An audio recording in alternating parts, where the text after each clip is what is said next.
क्या आपने किसी व्यक्ति को कभी मूर्छित होते हुए देखा है? तो मैं उम्मीद करता हूँ इसमें से आप लोगों में से काफ़ी लोगों ने कभी न कभी अपने घर में या बाहर में किसी व्यक्ति को मूर्छित होते हुए अवश्य देखा होगा। मूर्छित होने में या मूर्छित को अंग्रेजी में फेंटिंग भी लोग कहते हैं और मेडिकल की भाषा में, टेक्निकल भाषा में इसको सिनकोपी कहते हैं। मूर्छा होने में और बेहोश होने में एक खास अंतर है। मूर्छित अवस्था का मतलब है कि कुछ देर बेहोश होने के बाद वो व्यक्ति खुद ब खुद आंखें खोल देता है, होश में आता है और उसे लगता है कि शायद उसके साथ कुछ हुआ ही नहीं।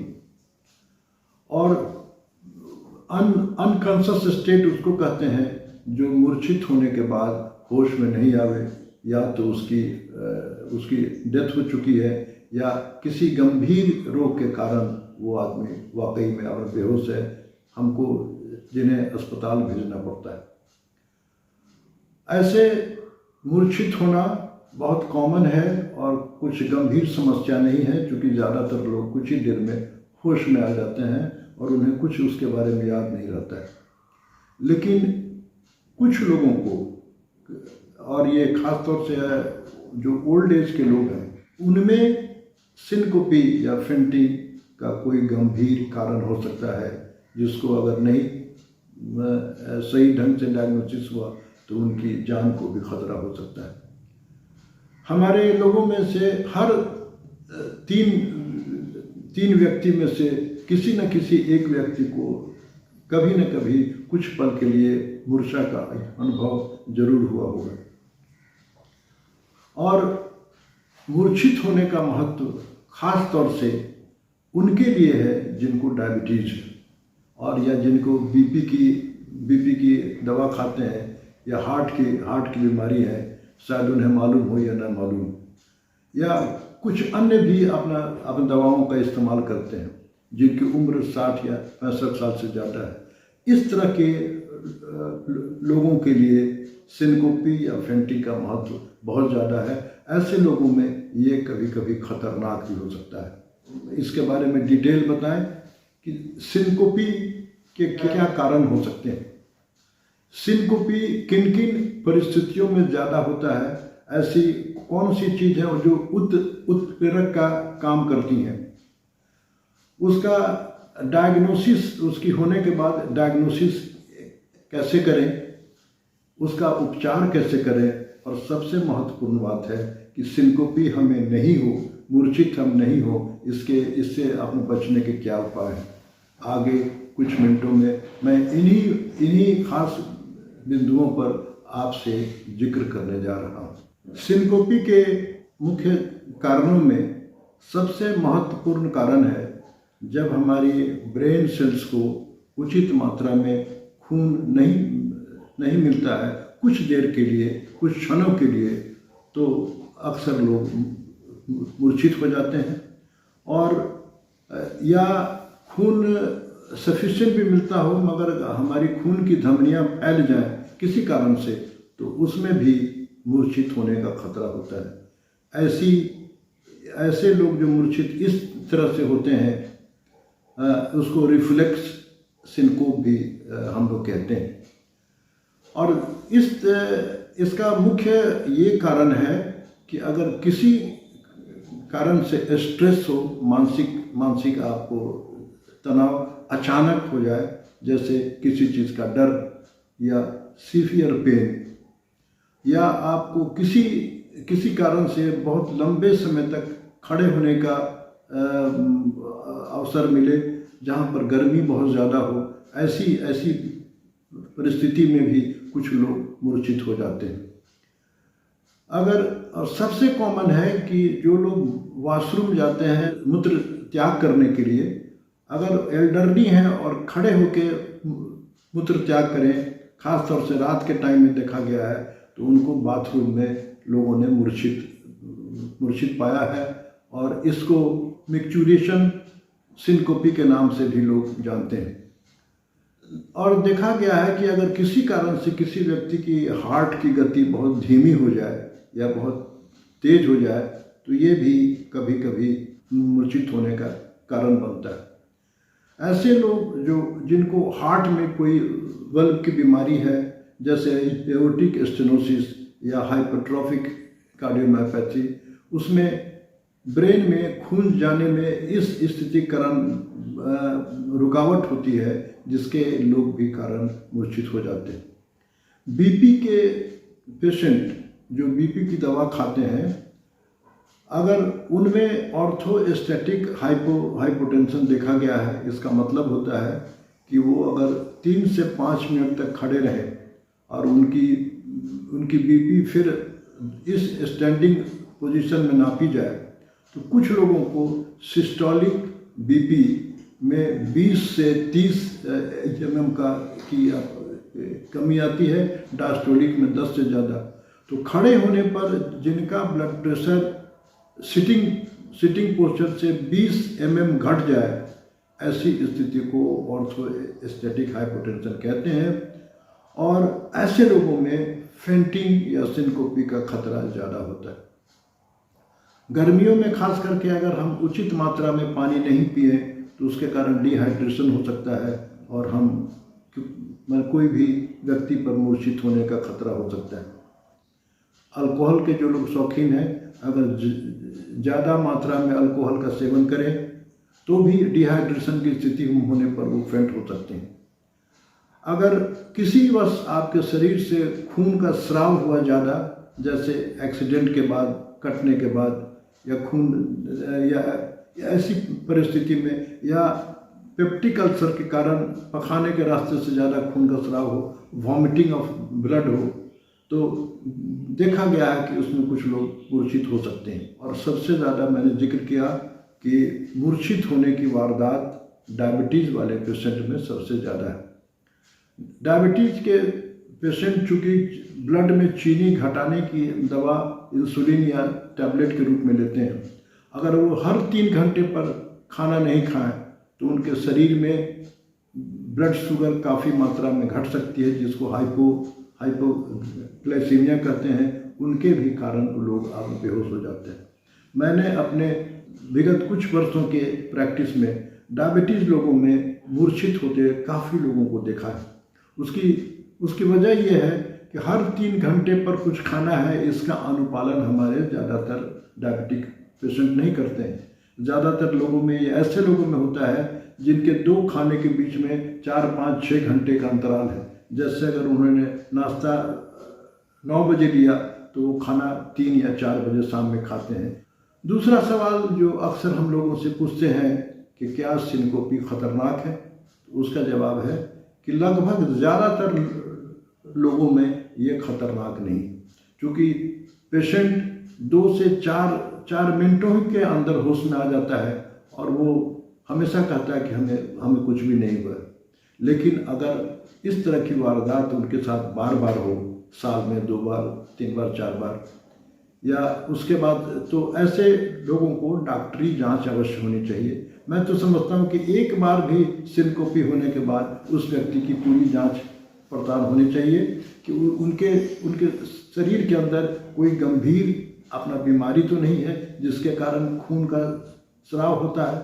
मैंने यहाँ तक देखा है कि जो लोग हार्ट के पेशेंट हैं, एस्प्रिन टैबलेट 75 mg की भी खाते हैं, तो उनके कुछ लोगों को रिएक्शन के कारण उनके स्टूल में ब्लैक टारी स्टूल होता है, काले रंग का पैखाना होता है, खून का स्राव होता है, और उनके शरीर में खून की इतनी अपना कमी हो जाती है कि उसके भी कारण, सीवियर अनीमिया के भी कारण वो कभी कभी बेहोश हो सकते हैं।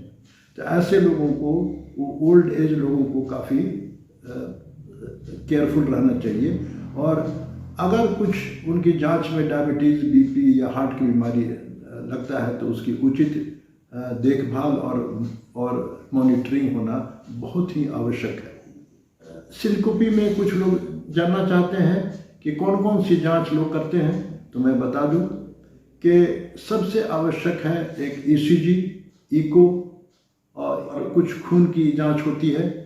तो रूटीन टेस्ट से ये लगता है पता कि उनको हार्ट की बीमारी है कि नहीं, और हार्ट की बीमारी होने पर आपको डॉक्टरी सलाह लें और उसका अनुपालन करें।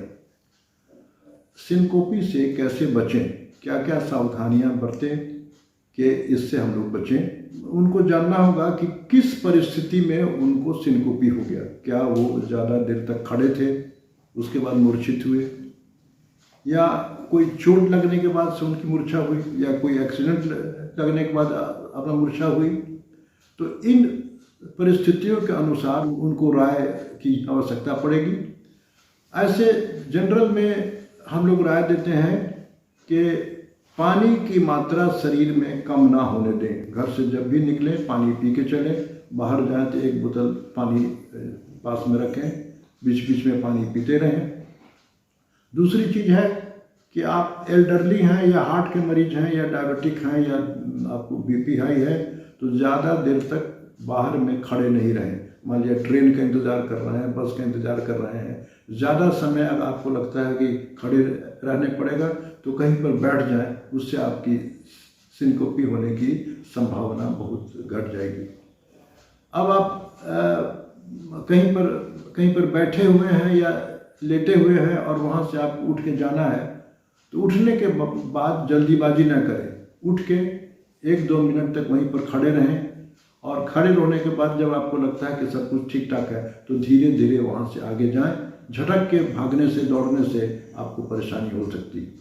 और सबसे आवश्यक मैंने बताया कि जो डायबिटीज के अपने पेशेंट हैं, वो उनके लिए 2 काम करना बहुत ज़रूरी है कि सप्ताह में 1 बार अपना ब्लड शुगर खाली पेट में और खाने के 2 घंटे के बाद देखते रहें कि उनका सामान्य ब्लड शुगर है, कहीं ज़्यादा लो तो नहीं हो रहा है, जिसको हाइपो कहते हैं।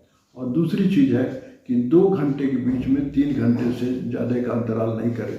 अगर आपने 8 और 9 के बीच में नाश्ता किया है और लंच आपका 2 बजे के बाद है, तो 3 घंटे के बाद 11 से 12 बजे दिन के बीच में ये जोखिम वाला टाइम है। इस समय आपको अल्पाहार के रूप में कुछ खाना चाहिए। सबसे बेहतरीन चीज़ है खाने का कट फ्रूट्स।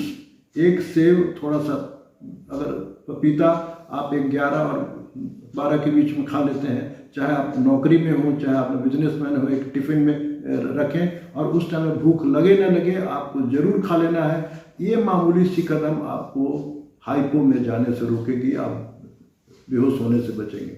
अगर आपको कट फ्रूट फल खाने में कोई परेशानी है, दिक्कत है, कम से कम सत्तू आधा गिलास उस समय पी लें, कुछ खा लें अल्पाहार के रूप में, और उसके 1-2 घंटे के बाद जो आपको लंच खाते हैं उसको खाते रहें। ये सावधानी, और सप्ताह में 1 बार ब्लड शुगर कराना कि आपका शुगर 50 mg से तो नहीं कम हो रहा है। अगर फास्टिंग ब्लड शुगर 50 मिलीग्राम से कम होने लगे तो आप पर हाइपो का खतरा है।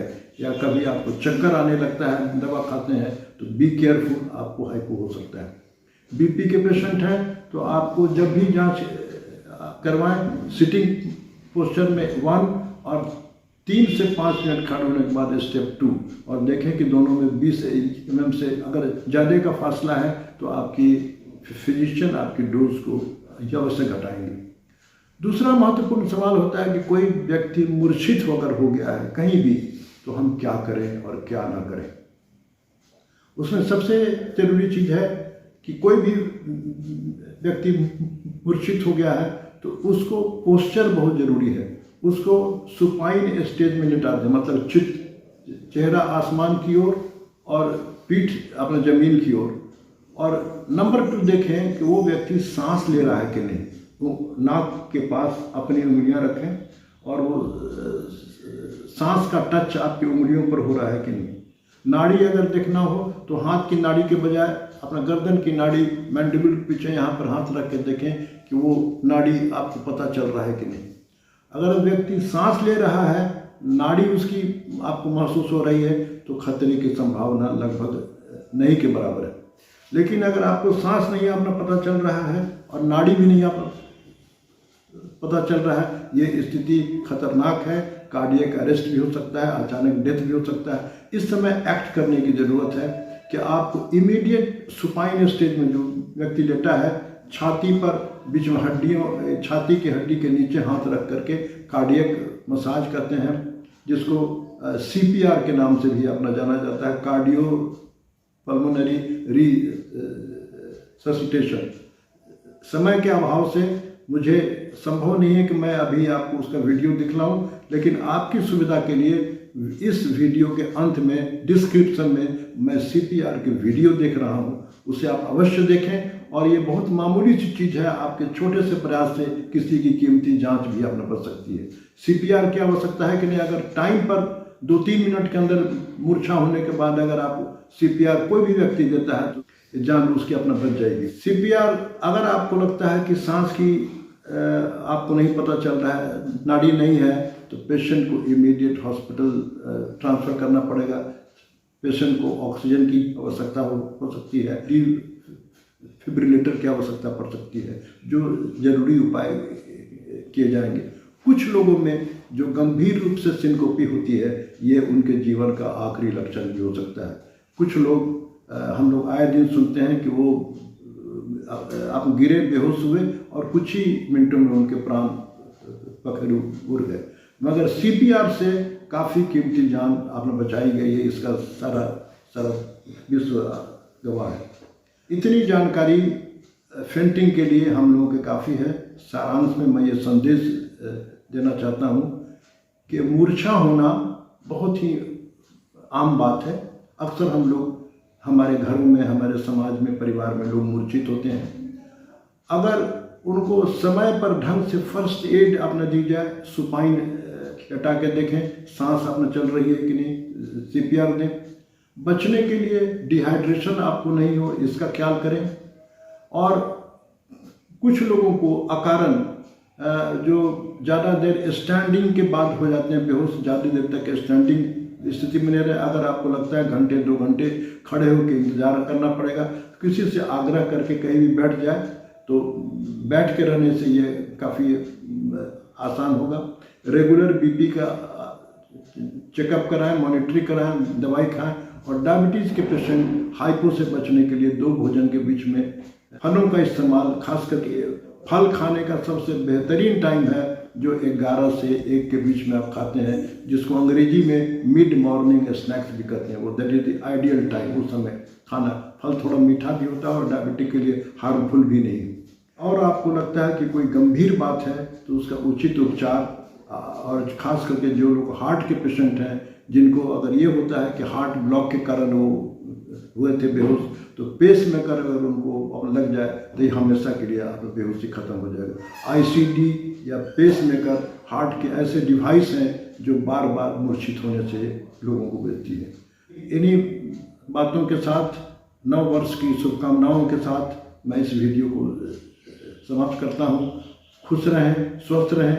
अगर वीडियो आपको अच्छा लगा हो तो अपने दोस्तों में शेयर करें और सब्सक्राइब करना ना भूलें। धन्यवाद। मैं डॉक्टर AK गुप्ता आपसे विदा लेता हूँ।